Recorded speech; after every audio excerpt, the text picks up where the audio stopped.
Alabar al Señor. Cuando el Señor Jesucristo resucitó y estuvo algunos días apareciéndose a los discípulos, y luego los apóstoles lo vieron ascender a los cielos y Él prometió regresar. Y en Hechos 2 la iglesia nació con la venida del Espíritu Santo. Cada una de las predicaciones de los apóstoles estaba basada en el énfasis de la resurrección de Jesucristo. Y usted puede leer el libro de los Hechos, abrirlo y recorrerlo desde Hechos 2 hasta el último capítulo de Hechos 28, y usted va a observar que la predicación apostólica se basaba en la resurrección de Jesucristo como un énfasis. De hecho, el mismo apóstol Pablo, cuando escribe la primera carta a los Corintios, capítulo 15, él describe de alguna manera el Evangelio en miniatura, si así lo podemos llamar. Algunos teólogos le dicen así, el Evangelio en miniatura. En 1 Corintios 15:3, y observa lo que señala el apóstol Pablo.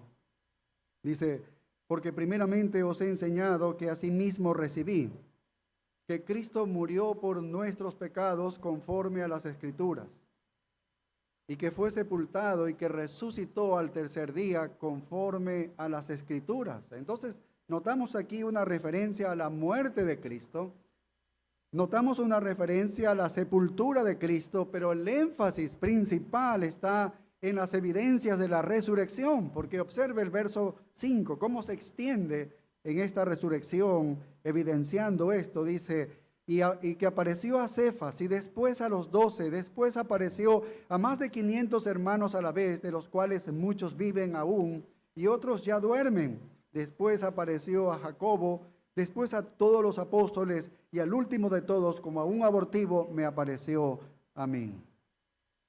Y la razón de eso es que la resurrección no es simplemente un componente del Evangelio. Usted dice, es que es importante la muerte, resurrección de Cristo, pero no solamente es un componente del Evangelio, no es meramente una característica del Evangelio, es el evento principal del Evangelio, la resurrección. Es el elemento más grande en la vida de nuestro Señor Jesucristo.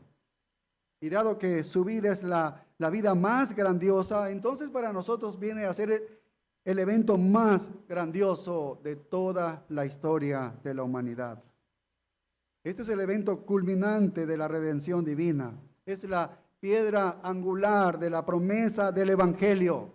Esto es lo que trae vida y esperanza a todo pecador como nosotros.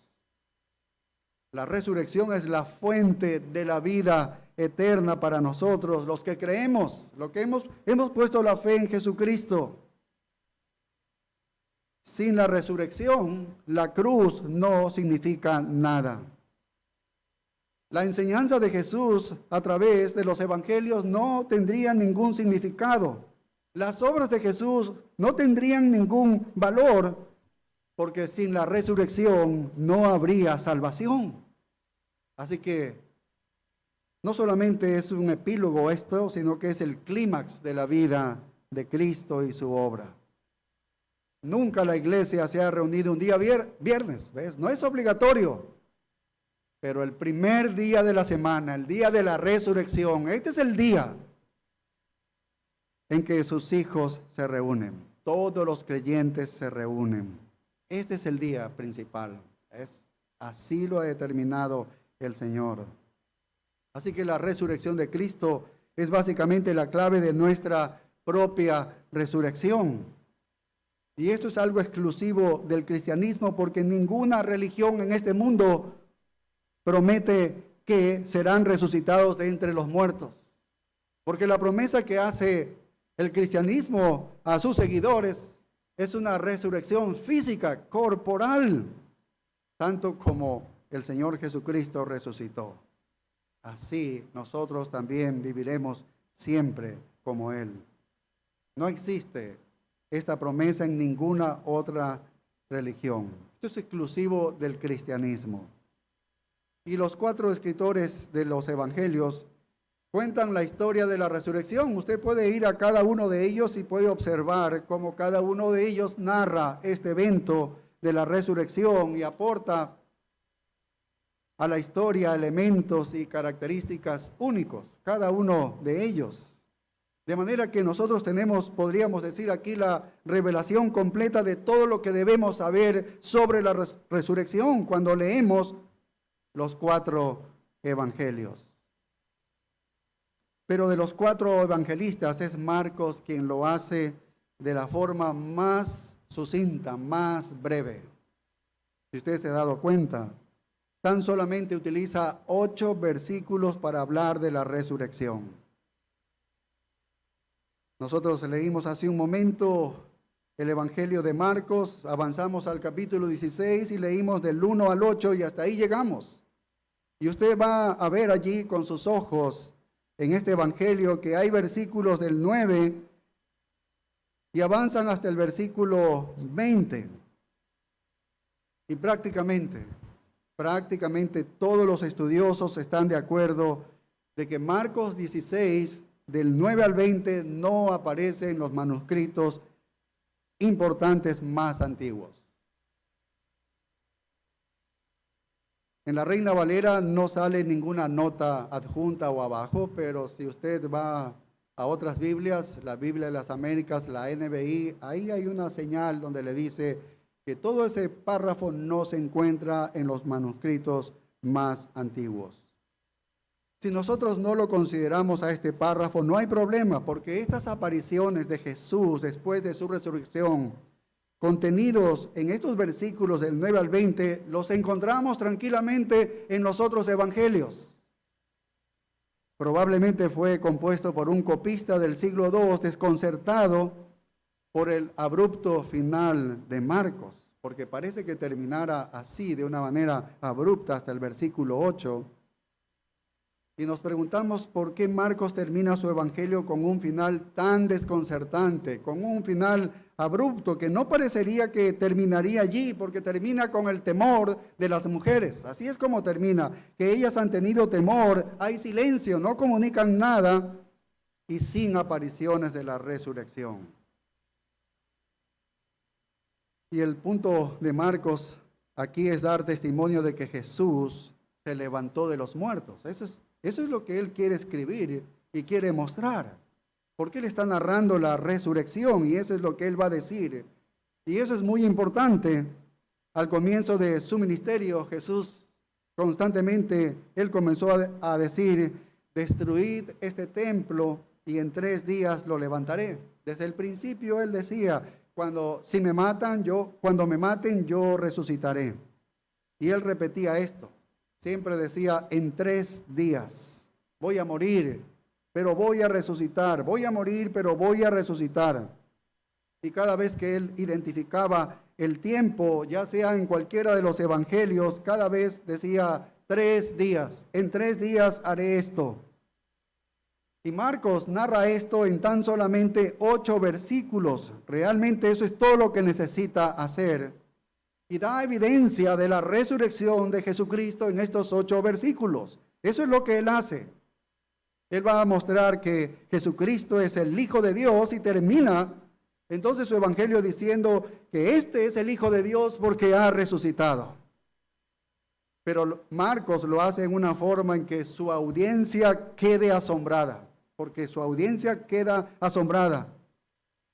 Y por eso él hace un contraste en estos 8 versículos. Primero presenta un cuadro de 3 mujeres seguidoras de Jesús y que denotan por sus acciones que jamás se les pasó la idea en sus mentes de que Jesús resucitaría. No había esa evidencia en sus mentes, esa idea.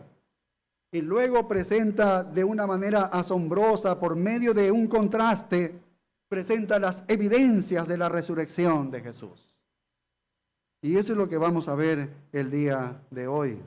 Veamos estas evidencias de que Jesús yacía allí en el sepulcro, porque eso es lo que estas mujeres pensaban y estaban convencidas de que en el sepulcro encontrarían el cuerpo de Jesús.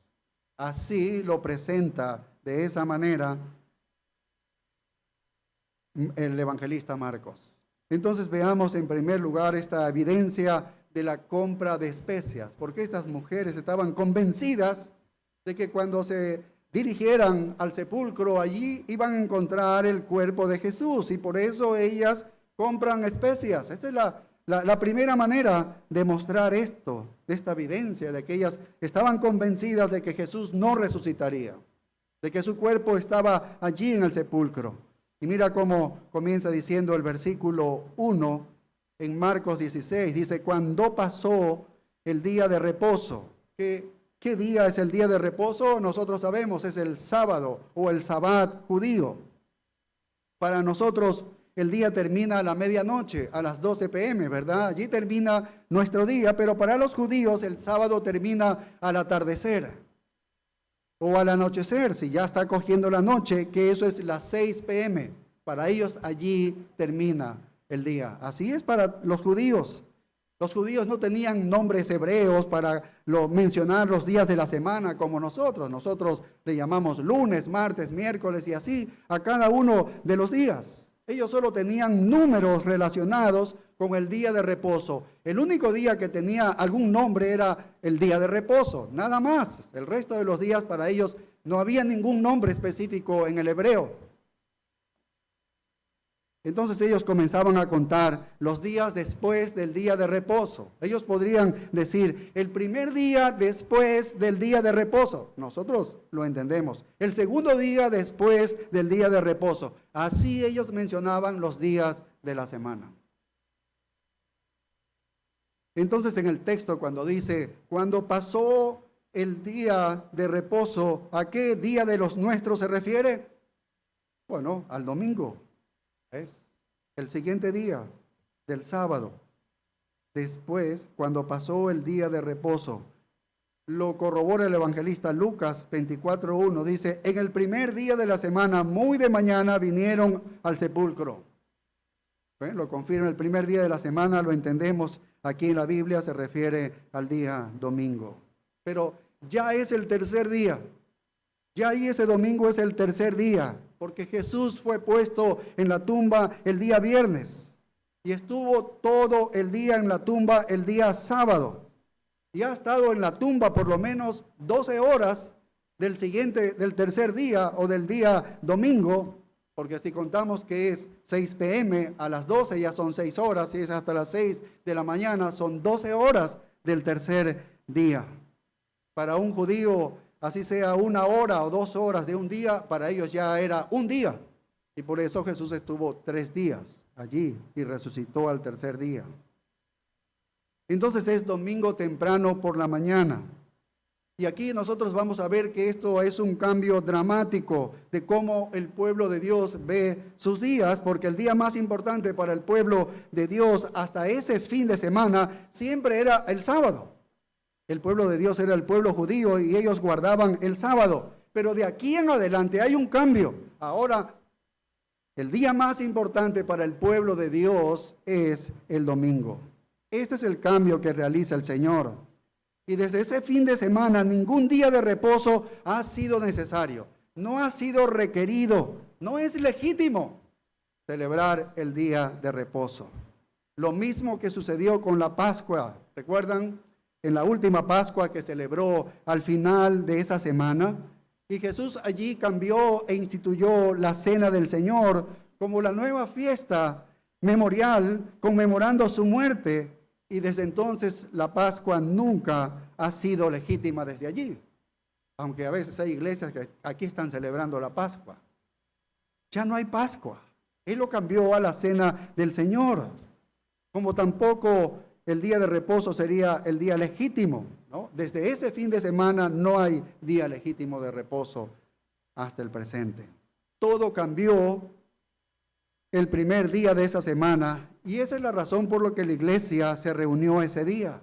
En el libro de los Hechos 27, por tiempo no lo vamos a leer. Primero a los Corintios 16:2, que hace una reunión para recoger las ofrendas y siempre está diciendo el primer día de la semana. El apóstol Juan cuando escribe, él está diciendo que en el día del Señor, que es el primer día de la semana. ¿Y qué sucede ese día? el texto en el verso 1 sigue diciendo, María Magdalena, María la madre de Jacobo, María Magdalena, la que había sacado 7 demonios, María la madre de Jacobo, este es Jacobo el menor, así se llamaba otro de los discípulos del Señor Jesucristo, y también era madre de José, de estos dos, y dice, y Salomé. Estas mujeres presentadas aquí en el verso 1 son seguidoras de Jesús, y al seguirle, ellas habían visto su crucifixión ocularmente, fueron testigos oculares. Mira, retrocedamos un poco aquí en Marcos capítulo 15 y mira el verso 39 lo que dice. Y el centurión que estaba frente a él, viendo que después de clamar había expirado, así dijo, verdaderamente este hombre era hijo de Dios. Esta es la muerte de Jesús. Allí está muriendo Jesús. Y mire el verso 40, también había algunas mujeres, mira, mirando de lejos, entre las cuales estaba María Magdalena, María la madre de Jacobo el menor y de José y Salomé. Las mismas 3 mujeres presenciaron la muerte de Jesús. Pero ellas no solamente le habían seguido desde la muerte de Jesús, sino que ellas aparecen siguiéndole a Jesús cuando Jesús ministró en Galilea. Y eso ya hacía mucho tiempo atrás. Mira, allí mismo en Marcos 15:41, el siguiente versículo dice, quienes, hablando de las 3 mujeres, quienes cuando él, está hablando de Cristo allí, Jesús, el que había muerto, cuando él estaba en Galilea, le seguían y le servían. Lo de Galilea había sido hace 2 años, lo que quiere decir que estas mujeres le seguían más de 2 años. Literalmente están siguiendo a Jesús a todas partes. Y 2 cosas interesantes señala allí el texto. Dice que le seguían y le servían. Sabes que estas 2 cosas unidas nunca se dice de ningún discípulo del Señor Jesucristo, de ninguno de los apóstoles se señalan estas 2 cosas unidas. Pero se mencionan sobre estas mujeres y también sobre los ángeles,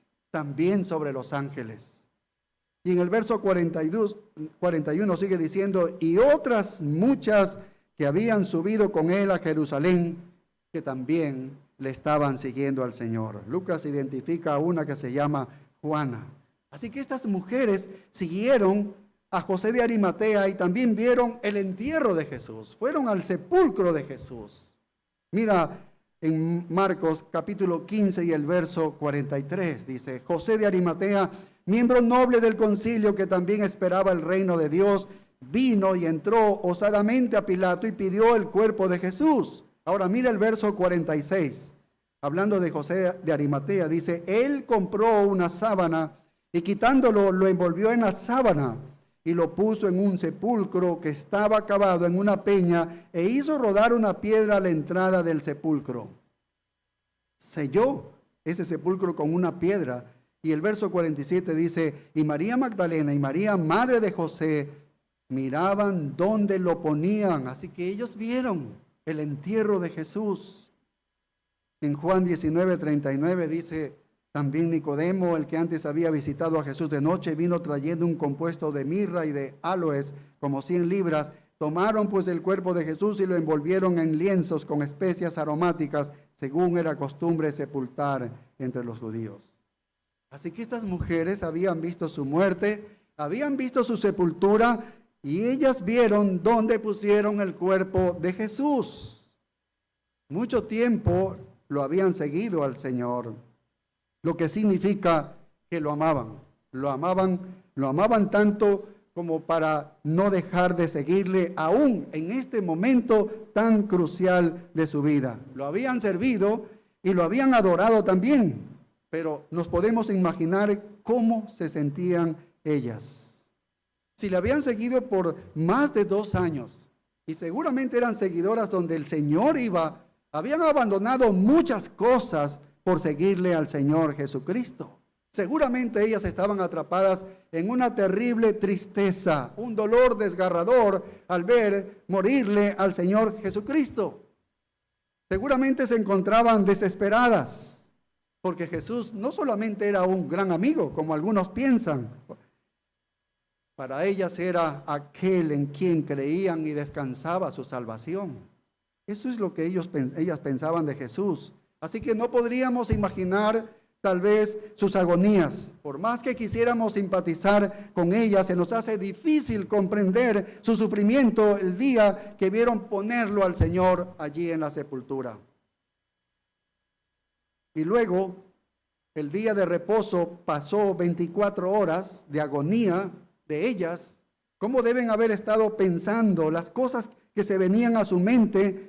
Y luego al siguiente día se levantan en la oscuridad del domingo por la mañana para regresar.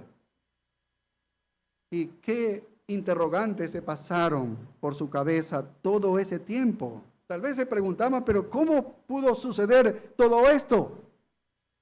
Y todo esto ellas vivían entre dudas, entre miedos y ansiedades. Podríamos algo entender lo que ellas estaban viviendo, pero hay algo interesante, que a pesar de todo esto no habían perdido el sentido de afecto para el Señor Jesucristo. No habían perdido el sentido de amor al Señor Jesucristo.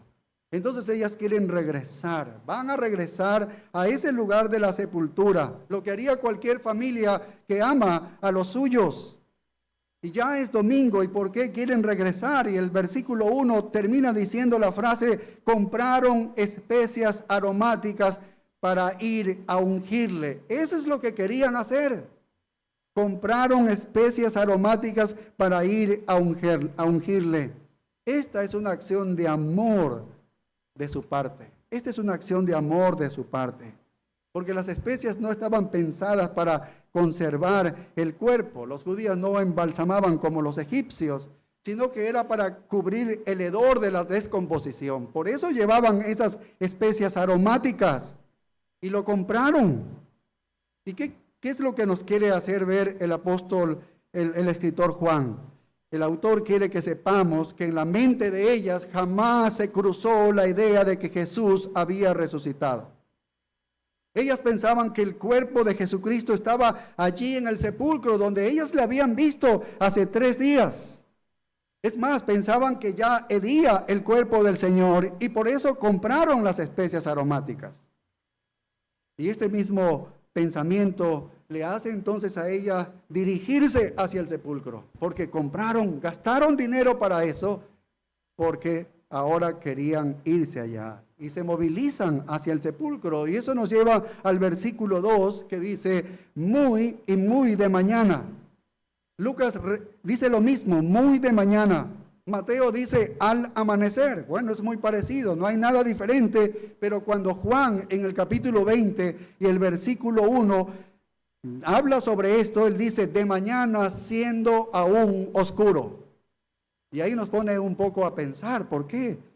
¿Qué es en definitiva? ¿Es muy de mañana? ¿Es al amanecer? ¿O todavía estaba oscuro, como dice el apóstol Juan? Y esto no es otra cosa que una ilustración de la integridad, de la honestidad de los relatos, de los testigos oculares de las Escrituras. Que ninguno está cambiando, no se están poniendo de acuerdo. Cuando cada uno está hablando lo que vio según sus ojos, está relatándolo. No están tratando de hacer alguna corrección artificial. Nosotros entendemos que esto es el amanecer, pero para Juan todavía es oscuro porque el Monte de los Olivos, que estaba situado en el este de Jerusalén, está bloqueando la ciudad, está tapando la ciudad. El apóstol Juan tal vez podía ver el resplandor en la montaña y sin embargo la ciudad podía estar en la oscuridad hasta que el sol saliera por la cima del Monte de los Olivos. Entonces podía estar en oscuridad allí desde ese ángulo. Así que esto más bien da una credibilidad, ¿no? Estas perspectivas que nos dan los escritores bíblicos. Pero mire lo que sigue diciendo el verso 2. Y muy de mañana, el primer día de la semana, vinieron al sepulcro ya salido el sol. ¿Quiénes vinieron? Entendemos el contexto del verso anterior. Están viniendo las mujeres. Están viniendo las mujeres. Pero Juan 20, verso 1, mira lo que dice. Juan capítulo 20, verso 1 dice, el primer día de la semana, dice, María Magdalena fue de mañana. Solo ella dice. Fue de mañana, siendo aún oscuro, al sepulcro y vio quitada la piedra del sepulcro. Podemos entender que María Magdalena fue de mañana, siendo aún oscuro, se dirigió al sepulcro. Las mujeres llegan cuando el sol ya había salido. Entonces, ¿qué es lo que nos está diciendo aquí? Que estas mujeres vinieron después. Primero llegó María Magdalena. Tal vez salieron juntas desde los lugares de su casa, diferentes lugares, y primero llegó María Magdalena y todavía era oscuro cuando ella llega. Cuando llegan las demás mujeres, ya había salido el sol. En Mateo 28:1 dice, vinieron María Magdalena y la otra María a ver el sepulcro. La otra María, ya la estudiamos, es la madre de Jacob y de José. Entonces, todas comienzan juntas, pero Juan dice que cuando llegó María Magdalena estaba oscuro. Simplemente lo que sucedió fue que María siguió adelante. Y estas mujeres podrían haber estado viniendo de diferentes lugares, comenzando juntas, pero María llega primero, cuando todavía era oscuro, pero había luz suficiente para darse cuenta de que la tumba estaba abierta, de que esa piedra gigante había sido removida, que había sido quitada. Ella ve muy bien eso. Y ella ve la piedra y no entra porque vemos en Juan 20, el siguiente versículo, el 2, dice, entonces corrió y fue a Simón Pedro. María Magdalena no entra, sino que corrió y fue a Simón Pedro y al otro discípulo, aquel al que amaba a Jesús, y le dijo, se han llevado del sepulcro al Señor y no sabemos dónde le han puesto. ¿Qué es lo que concluye María Magdalena? Ni siquiera entra al sepulcro y corre a avisarle a Pedro y también a Juan. Ella concluye de que ladrones se han hurtado el cuerpo de Jesús. Era común en esos tiempos. Había robadores de tumbas. ¿Por qué? Porque tal vez le ponían algunos anillos, algunas cosas que eran de valor a los muertos, y allí estaban aquellos que sacaban a los muertos y se llevaban las joyas preciosas. Pero el Señor Jesucristo no tenía absolutamente nada. Pero ella simplemente asume que el cuerpo del Señor ha sido robado. Y por eso se da vuelta y corre de regreso en la oscuridad para decírselo a Pedro y a Juan. Ni siquiera tal vez está viendo de las otras mujeres, o si las vio a lo lejos, no lo sabemos. Pero esto nos dice que ella no creía en la resurrección. Y esto es lo que el apóstol Marcos está haciéndonos saber, ¿no? De que ella no creía en la resurrección. Y esto nos lleva entonces al tercer punto de esta evidencia de que en ellas había el pensamiento de que el cuerpo del Señor estaría en el sepulcro, porque en el versículo 3 se formulan una pregunta que estaba dominando las mentes de ellas, pero ya no de María Magdalena, sino de las otras dos que estaban llegando, las otras mujeres que estaban llegando después. Había una pregunta que se formulaban y tal vez era una pregunta incrédula. Mira lo que dice el verso 3. Pero decían entre sí, ¿quién nos removerá la piedra de entrada del sepulcro? ¿Por qué decían eso? Porque ellas se acordaron cuando vieron el día viernes donde lo sepultaron al Señor Jesucristo. Sabían dónde estaba y sabían que habían puesto una piedra muy grande. Así que ellas ya venían allí preocupadas. ¿Y ahora qué hacemos? El cuerpo del Señor está allí. Traemos estas especies y ahora, ¿quién nos va a remover la piedra? ¿Se ve? ¿Quién nos va a mover esta piedra? Se están preguntando eso, porque es un estorbo. ¿Cómo hacemos? ¿Cómo solucionamos ese problema? Y el autor quiere que sepamos que ellas nunca pensaron, ni siquiera se imaginaron, ni sospecharon la posibilidad de que el Señor resucitara. No había nada de eso en sus mentes. Mira cómo están pensando en algo que estaba equivocado totalmente, porque el cuerpo del Señor Jesucristo ya no estaba allí. Entonces quiere que sepamos que a pesar de que el Señor había hecho tantas señales y muchas veces había anticipado su muerte y había dicho que iba a resucitar, no le creyeron. no creyeron. No había esa idea en sus mentes. Más bien estaban segurísimas de que el cuerpo se encontraba allí en el sepulcro. Y aquí entonces viene cuando el evangelista Marcos contrasta la idea. Ellas están totalmente convencidas de que van a encontrar el cuerpo del Señor Jesucristo para aromatizarlo y mitigar ese hedor. Y por eso compraron allí las especias. Y entonces por eso gastaron el dinero. Pero mira lo que hace el giro Marcos, el giro que hace Marcos contrastando aquí, dice en el verso 4. Pero cuando miraron, y ahí comienza el contraste. Ahí es el contraste. ¿Se encontraron con qué? Y ahora presenta Marcos las evidencias de la resurrección de Jesucristo. Vaya, aquí presenta las evidencias de la resurrección de Jesucristo. ¿Qué es lo que primero presenta? La tumba vacía. Es la primera evidencia. La tumba vacía. Mira lo que sigue diciendo el verso 4. Vieron removida la piedra que era muy grande. Esta piedra era muy grande y estaba removida. Ellas no sabían lo que había pasado el día sábado. No sabían lo que había pasado el día sábado. El día sábado ellas nunca se dirigieron al sepulcro. Pero el sábado fue un día muy importante en la tumba porque ellas no tenían idea de lo que había sucedido el día sábado. El día viernes sucedió esto según Mateo 27:60. Si vamos a Mateo 27:60, esto fue lo que sucedió el día viernes, ¿no? Dice, y tomando José el cuerpo, lo envolvió en una sábana limpia, verso 60 dice, y lo puso en su sepulcro nuevo que había labrado en la peña. Y después de hacer rodar una gran piedra a la entrada del sepulcro, se fue. Y estaban allí María Magdalena y la otra María sentadas delante del sepulcro. Mira el verso 62. Al día siguiente, el día siguiente del viernes ya es el sábado. Este es el día de reposo, el sábado.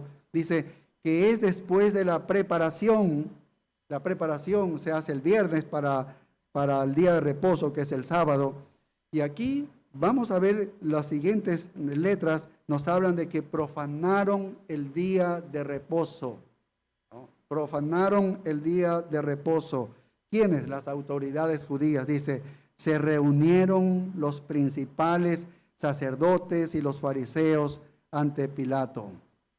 Entre este fin de semana de la Pascua a un lugar gentil, asistir a un lugar gentil, en este día era profanar el día de reposo. Y estos principales sacerdotes y fariseos hacen eso.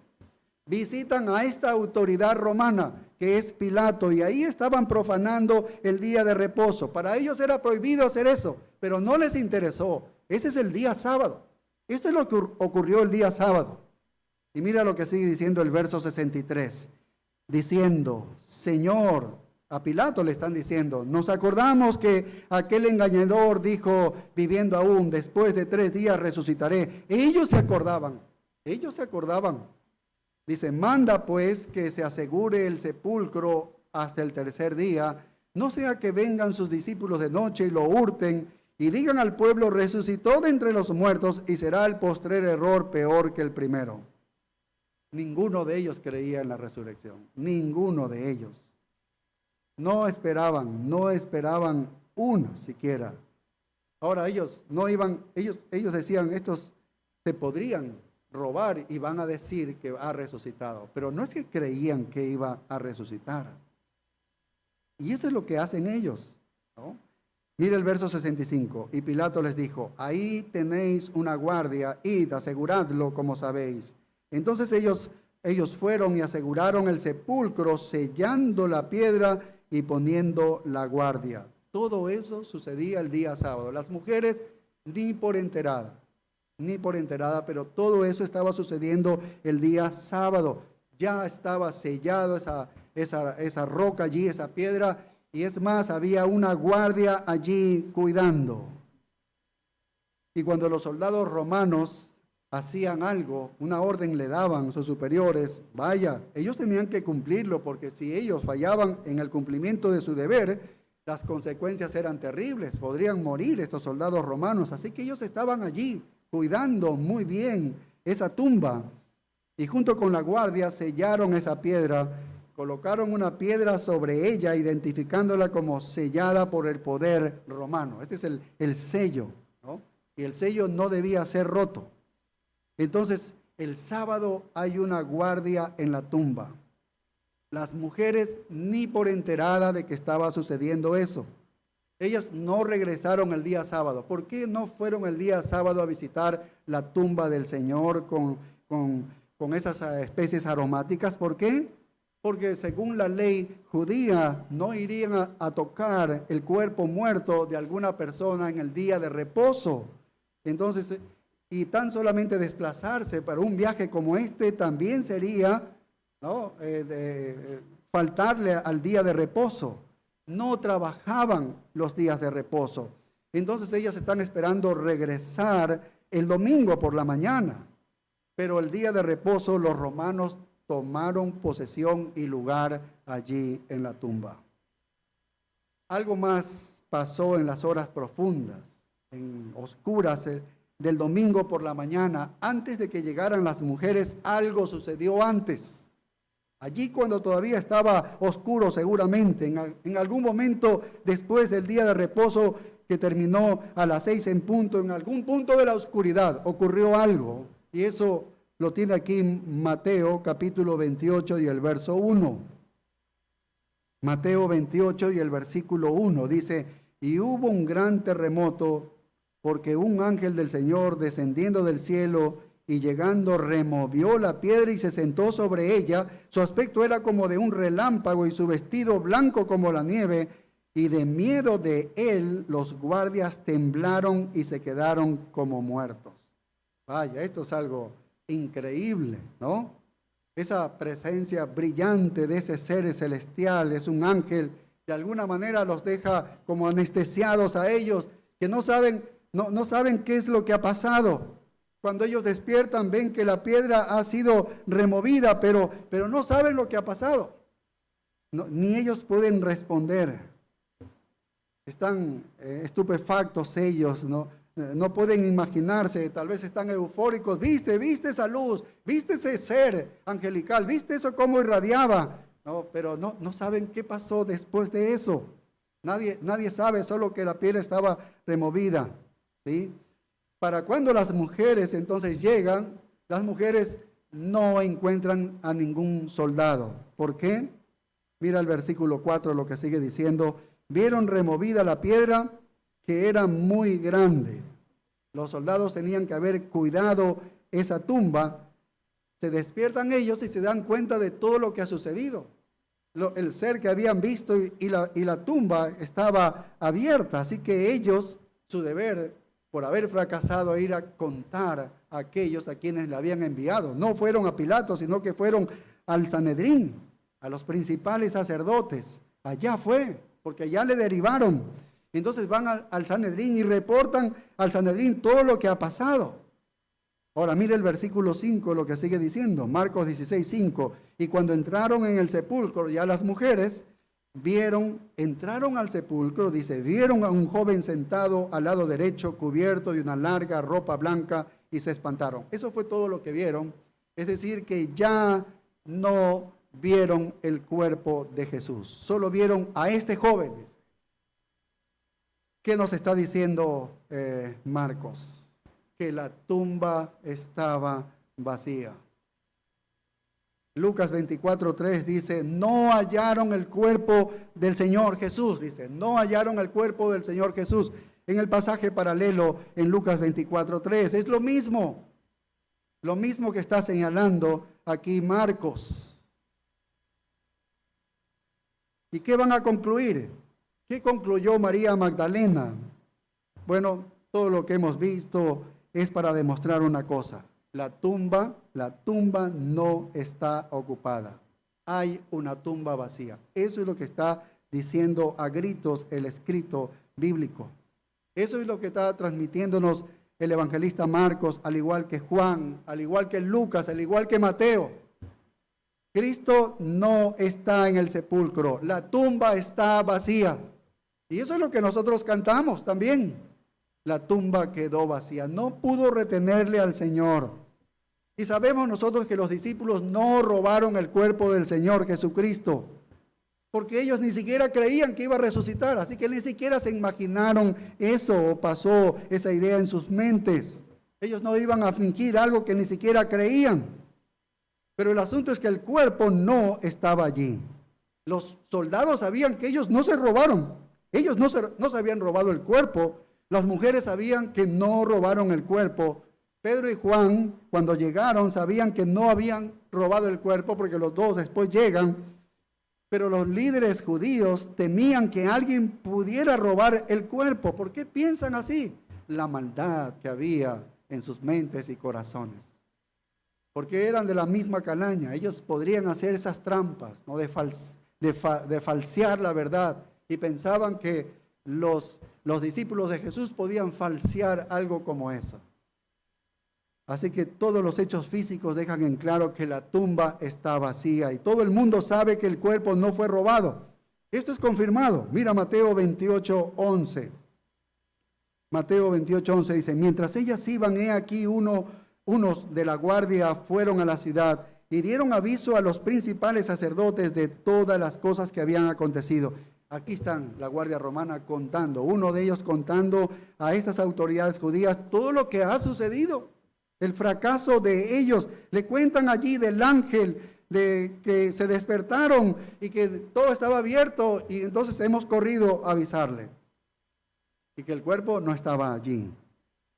Entonces, ¿qué hacen estas autoridades? Tenemos un gran problema, tenemos una verdadera resurrección en nuestras manos. Allí ellos podían decir esto, ha resucitado de verdad. Pero aun cuando se enteran de esto, ellos dicen, ¿qué vamos a hacer para desacreditar esto? ¿Qué vamos a hacer para desacreditar esto? Qué asombroso, ¿no? La mente del hombre cuando quiere hacer lo malo.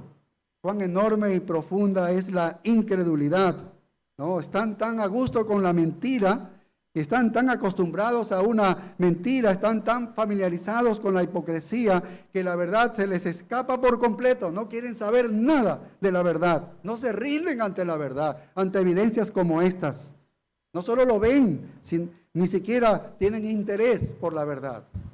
¿Cómo desacreditamos esto? Ya saben que es verdad, pero solo les interesaba desacreditar esa verdad. Y el verso 12, allí en Mateo, dice, y reunidos los ancianos y habido consejo, dieron mucho dinero a los soldados, diciendo, decid vosotros, sus discípulos vinieron de noche y lo hurtaron, estando nosotros dormidos, y si esto lo oyere el gobernador, nosotros le persuadiremos y os pondremos a salvo. Ya lo habían persuadido a Pilato de matarlo a Jesús, de crucificarlo. Ahora iban a persuadirlo justamente de esto. Si se enteraba Pilato, nosotros le vamos a persuadir de esto. Vaya, estos hombres podían intimidar, ¿no?, a este Pilato. Creo que lo tenían medido. Los soldados no tenían otra opción, y entonces en el verso 15 dice, y ellos tomando el dinero hicieron como se les había instruido. Y luego dice, este dicho se ha divulgado entre los judíos hasta el día de hoy, 25 años después de que Mateo también escribe esto. Vaya. ¿Sabe que los líderes de Israel nunca negaron la tumba vacía? Ellos nunca negaron la tumba vacía. No pudieron. Ellos tenían todos los argumentos y de todos los lados y sabían de que no podían negar que la tumba estaba vacía. Las mujeres sabían que la tumba estaba vacía.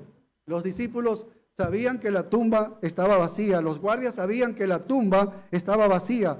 El Sanedrín se enteró de que la tumba estaba vacía. Ese es el testimonio que nos está mencionando el autor. Nadie señaló nunca una tumba ocupada. Nadie dijo eso. Hemos leído los relatos. Nadie negó jamás que la tumba de Jesús estaba vacía. Nadie pudo negar eso. Las mujeres ahora están en un estado de shock. Y el impacto se intensifica en esta segunda línea de testimonio, en la segunda evidencia que va a presentar Marcos, que es el testimonio de los ángeles. Esta es la evidencia de la resurrección. Él está haciendo el contraste entre la incredulidad de estas mujeres que se acercan al sepulcro pensando de que allí van a encontrar el cuerpo de Jesús. Y aquí está presentando por contraste Marcos que no hay ningún cuerpo, que la tumba está vacía y ahora estos ángeles van a dar testimonio de ello. Y mira el versículo 5, dice: y cuando entraron en el sepulcro, vieron a un joven sentado al lado derecho, cubierto de una larga ropa blanca, y se espantaron. Vaya, vieron a este ser con una túnica blanca, resplandeciente y deslumbrante. Lucas dice que en realidad había dos ángeles, dice así, ¿no? Que de repente se pararon cerca de ellas con ropa así deslumbrante, brillante. Si vio un ángel deslumbrante, es posible que no se dé cuenta si eran uno o dos, pero Juan 20:12 señala que en realidad había dos ángeles, dos personajes de estos.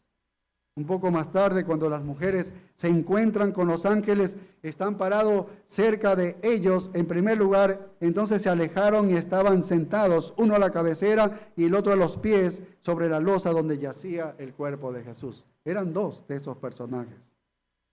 Dos testigos angelicales. Así como dice Deuteronomio, en boca de dos testigos, ¿no? Y en este caso, aún testigos angelicales. La verdad es confirmada. Así que estaban dos allí confirmando esta verdad. Uno de ellos habló simplemente y el otro no dijo nada, pero estaba avalando lo que decía el otro.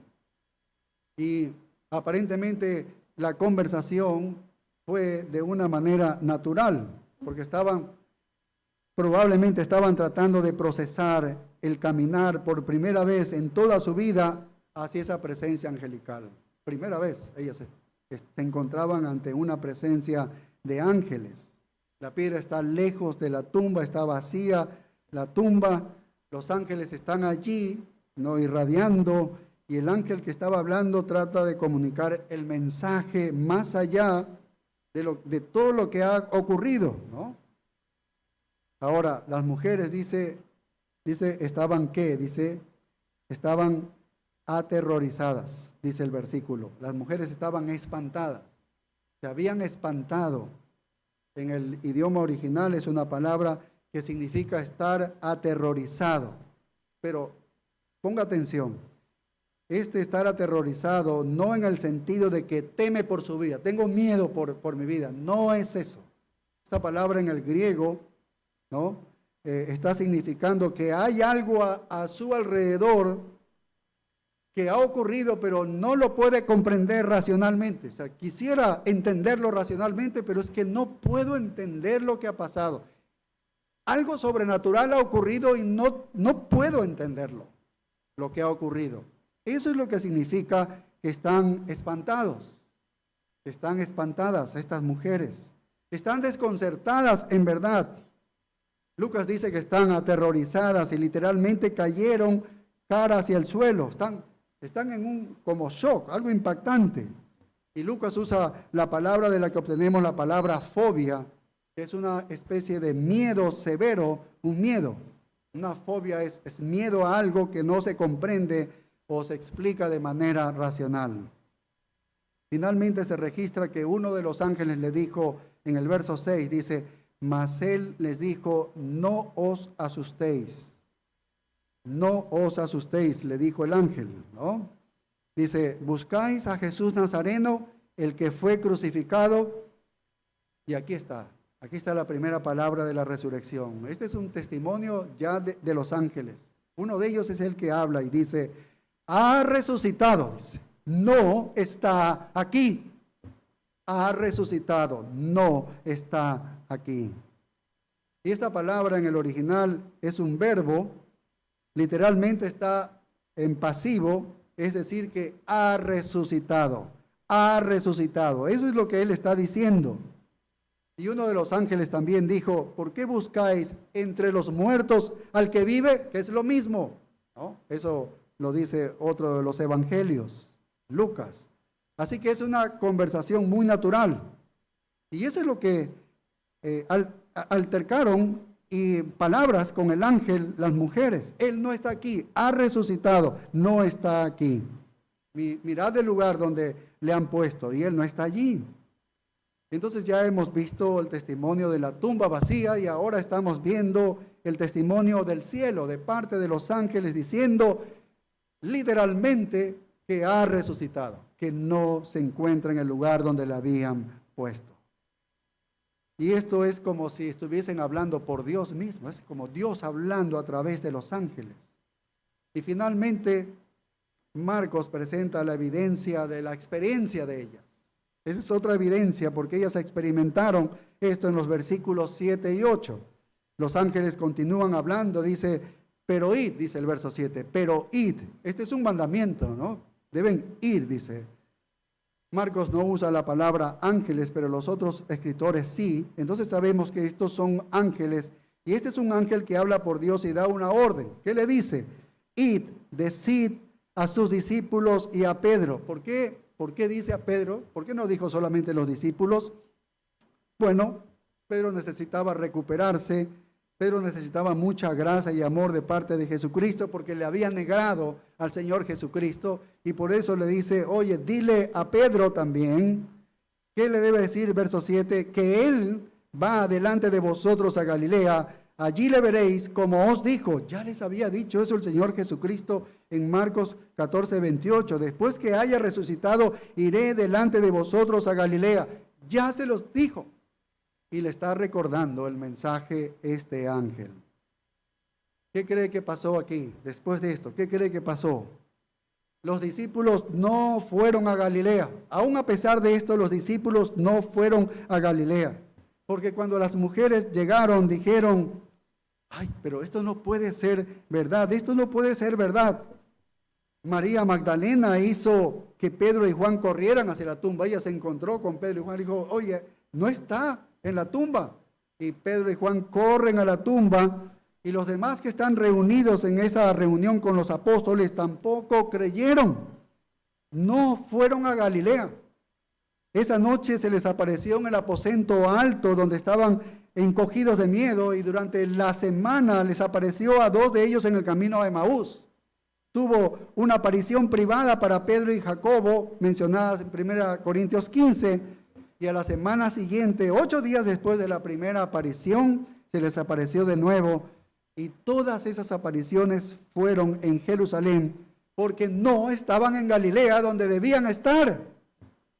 Por eso se apareció allí en Jerusalén. Simplemente estaban encogidos, tratando de averiguarlo.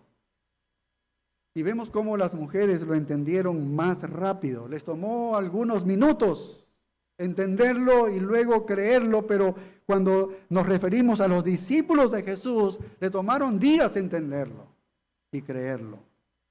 Finalmente se pusieron en marcha, se dirigieron a Galilea y Juan registra allí 21 apariciones del Señor Jesucristo y a más de 500 hermanos en ese lugar.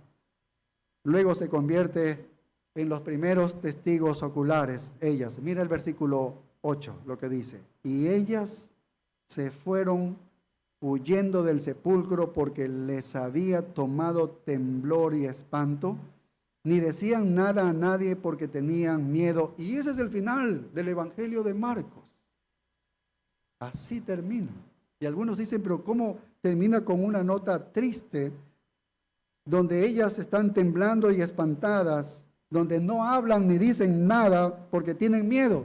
¿Cómo puede terminar Marcos así en su evangelio? ¿Cómo puede ser esto una evidencia de la resurrección de Jesucristo en la propia experiencia de ellas? Y es por eso que seguramente el copista adicionó cosas de los otros evangelios para mostrar la evidencia de la resurrección de Jesús, hasta llegar a los versículos que tenemos acá. Pero no es así como pensamos en verdad. Cuando Marcos termina aquí es porque él quiere terminar allí, y eso es lo que el Señor le había puesto. La palabra temblor, la palabra espanto es éxtasis o éxtasis. Es una especie de sentimiento trascendente, desprendido de la realidad. Cuando uno queda en éxtasis, dice, es algo que le ha impresionado tanto, algo que está como fuera de la realidad, ha entrado en un ambiente de éxtasis. La palabra miedo es fobeo, aquí, que significa fóbico, Todas estas son experiencias que trascienden la razón. Son experiencias que trascienden la razón. ¿Qué quiere decir esto? Que ellas no pueden procesar lo que está sucediendo. No pueden procesarlo con la razón, lo que está sucediendo en medio de ellas. No es porque ellas están teniendo miedo de que algo les va a dañar. No tienen miedo de que algo les va a destruir. No es eso. Es que ellas se ven en la incapacidad, en su desconcierto de dar una explicación racional de lo que están viviendo. No pueden, no atinan a nada. Están anonadadas de lo que está sucediendo porque son realidades que no la pueden comprender. Es un nivel espiritual, está más allá de la realidad física y ellos no pueden entender, están atónitas. Entonces aquí está la prueba de eso. ¿Cuál es la prueba de eso? Dice, ni decían nada a nadie. ¿Por qué no decían nada a nadie? Porque cuando te quedas estupefacto, cuando ves algo que no puedes decirlo, no puedes ni hablar. No puedes ni hablar, te quedas anonadado, te quedas asombrado allí y así es como ellas se encontraron. Entonces cuando dice que ellas tenían miedo, no significa que estaban en esa condición fóbica de no poder dar razones o explicaciones sobre lo que estaba pasando. Eso es lo que estaba diciendo y así termina Marcos presentando las evidencias de la resurrección de Jesús, la tumba vacía, estos ángeles celestiales hablando y confirmando que ha resucitado Jesucristo. Y aquí tenemos finalmente la experiencia de las mujeres. Mateo 28:8, y con esto termino, nos puede ayudar a entender de que fue así, de que termina bien el evangelista Marcos. Ellas quedan asombradas. Ojalá nosotros quedemos así asombrados de esta resurrección de Jesucristo. Pero no quedaron por mucho tiempo asombradas sin decir ni una palabra. No es así en verdad. Porque si vamos a Mateo 28:8, dice, entonces ella saliendo del sepulcro con gran temor, y mira, ¿y qué dice? Y gran gozo, gran gozo. Su miedo se está convirtiendo en gozo cuando todo comienza a aclararse y hacerse más nítido en su mente. ¿Qué hicieron? Fueron corriendo a dar las nuevas. ¿De qué? De la resurrección. Esa fue la noticia que ellos fueron a llevar, estas nuevas de la resurrección. ¿A quiénes? A sus discípulos. Y mientras iban a dar las nuevas a los discípulos, dice, he aquí Jesús les salió al encuentro diciendo, salve. Más asombro todavía. Se apareció ahora sí, de manera física a ellas, y ellas acercándose abrazaron sus pies y le adoraron. Si ellas se asombraron para hacer esto, qué bendito asombro, qué bendito asombro. Qué día para ellas. Y no es especial que las mujeres fueron los primeros testigos oculares del Cristo resucitado.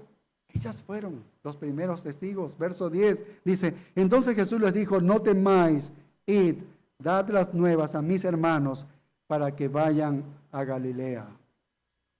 Él está tratando de tratarles de dar un mensaje a ellos porque dice, y allí me verán, allí me verán. Y nosotros ya conocemos el resto de la historia. Las mujeres se van y no pueden convencerlos porque no creen.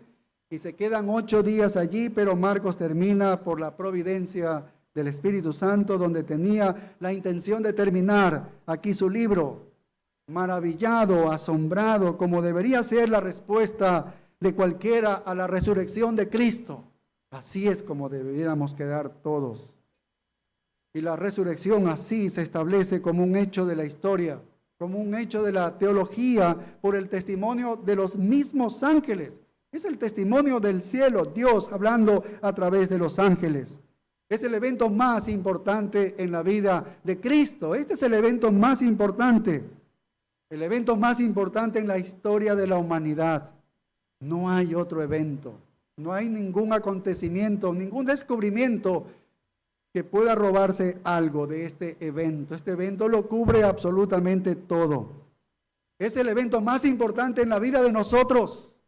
En mi propia vida, porque es la resurrección del Señor Jesucristo, porque por Él hemos sido justificados y tenemos la promesa de que viviremos para siempre. ¿Ves? Que no puede perderse de vista este evento. Negar la resurrección es negar el testimonio de los hechos, es negar el testimonio de lo que hablaron aquí los ángeles, es negar el testimonio de estos testigos oculares, de estas mujeres. Sería negar el testimonio de las Escrituras, sería negar la verdad de Dios, y no podemos hacer eso.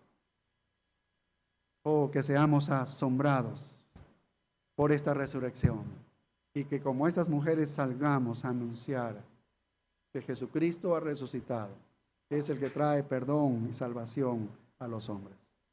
Oremos. Padre, gracias, Señor, por este mensaje que nos das del evangelista Marcos, recogiendo en tan solamente 8 versículos la verdad de la resurrección. La tumba vacía. Cristo ha resucitado. El sepulcro no tiene el cuerpo. Él está vivo. Oh, bendito Dios. Esto es lo que trae esperanza a nuestros corazones.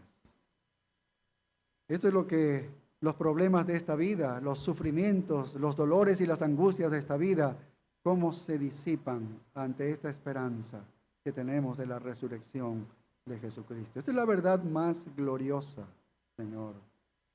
Cómo trajo gozo y alegría a los corazones de estas mujeres y cómo trae gozo y alegría a nuestros corazones.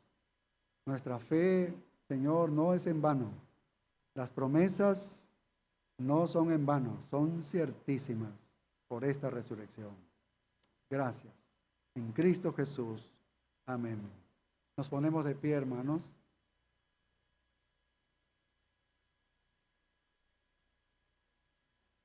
Padre, gracias por este tiempo bueno que hemos pasado, Señor, desde temprano, desde las 8:30 hasta este tiempo de ahora, escuchando tu verdad, Señor. Padre, ahora que vamos a tener un tiempo tal vez de comunión, bendice las vidas de los hermanos y que salimos a nuestros hogares, llévanos con tus más ricas bendiciones. Te lo pedimos en el nombre glorioso de Cristo Jesús. Amén. Dios les bendiga, hermanos.